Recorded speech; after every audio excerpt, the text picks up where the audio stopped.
أعوذ بالله من الشيطان الرجيم. بسم الله الرحمن الرحيم. Sister, thank you for waiting. Could you please state your name and occupation, then state your question? I'm Sakina D'Souza, and I'm a Catholic.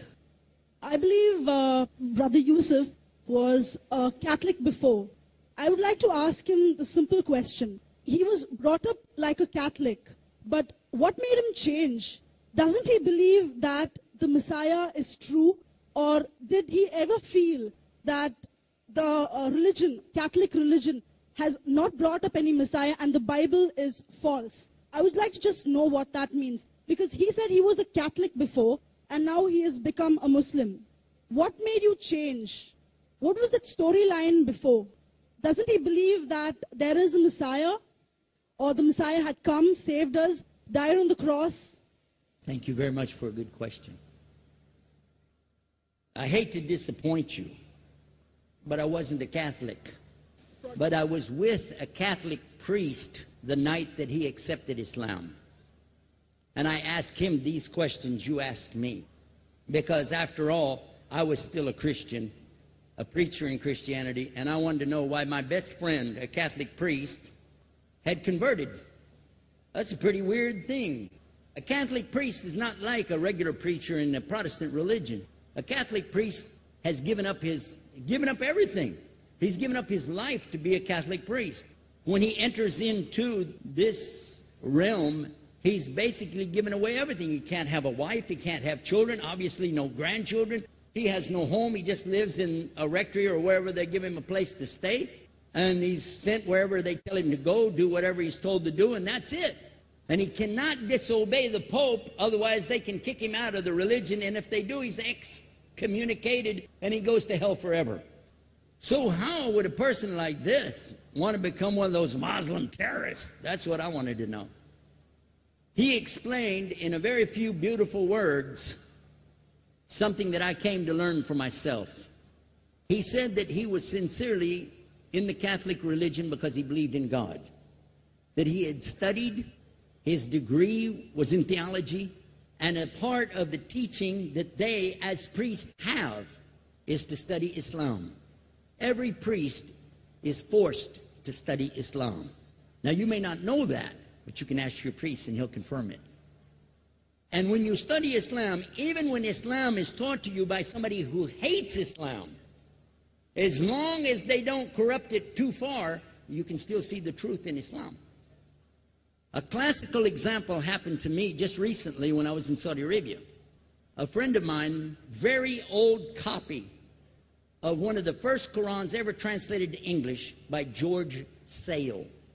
George Sale hated Islam, he hated the Muslims, but when he translated the Quran to English, he was true to the text of the words. Although maybe not getting all the meaning, he certainly was true to the text of the words. I was shocked when I read it. Have you seen it? You know what I'm talking about? Amazing. And listen to this. George Bernard Shaw, for instance, is one of many, a long list of people who read this and realized the truth of Islam. When people see the truth of Islam, it can change them if they want to be guided. If they want the truth, it can change them. You might think, I'm a Catholic, I'll never be anything but a Catholic. But I'm going to ask you a question, and I want you to be honest. This is not for you to, start a debate, but just be honest. Was Jesus a Catholic?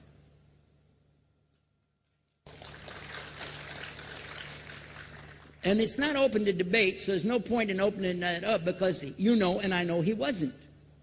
The Catholic Church was in business about 300 years before Jesus was born. It's on their website. Don't go like this. It's on their website. That's where I took it from. The Catholic Church was really started in Rome by Alexander the Great. Do you know what the word Catholic means?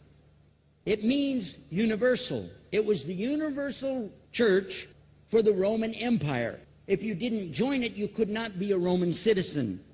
And it was opposed to the teachings of Judaism and opposed to the teachings of the early Christians for more than 200 and some years.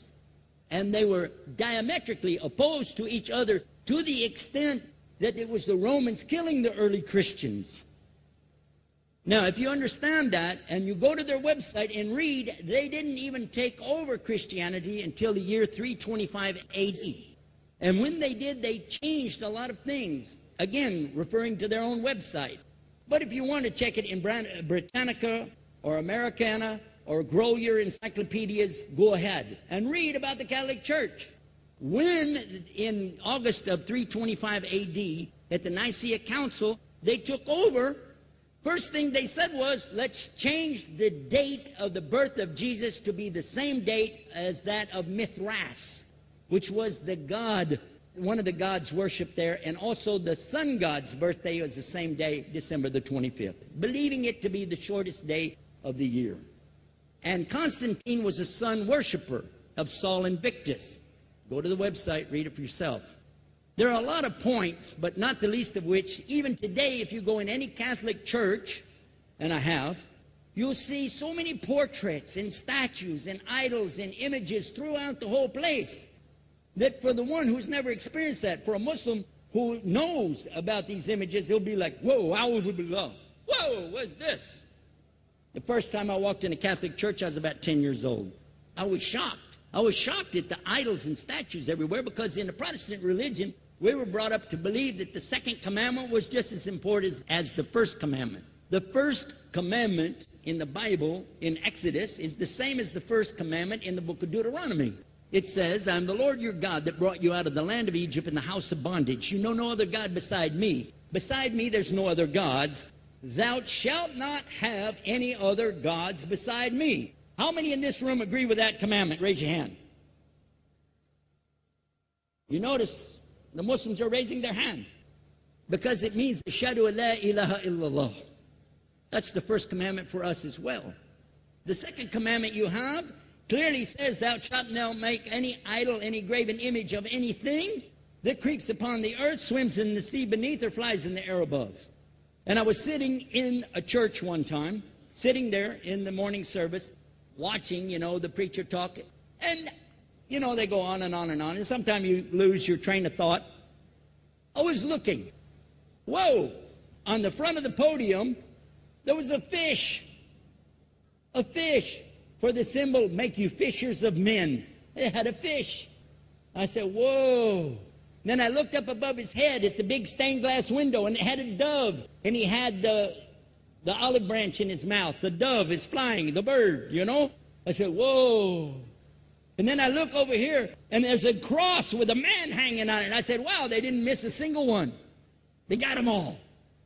Something walking on the earth, something swimming in the sea beneath, something flying in the air above.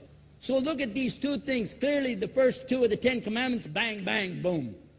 Because if you said God is more than one, where did you get it from? When Jesus is talking to his own companions and they ask him, what's the greatest commandment? Mark 12:29. Clear. The greatest commandment is to know, O Israel, the Lord your God is one God. And you have to love him with all your heart and all your mind and all your strength. And this is no different from what Prophet Muhammad ﷺ was saying, the same thing to his people. Same thing I mentioned in the lecture. This is certainly for us the same. So what you see is Muslims practicing the commandments, and you see people claiming the commandments but practicing something else. And I have seen more converts from the Catholic Church than any other of the many sects of Christianity, and especially from the nuns, priests, and even an archbishop. And all of them are better than me. Those guys and women that I see do this, they still sacrifice their whole life to get the true message of Islam, not only to you, but to Muslims as well, because we all need to know about it. But thanks for a great question.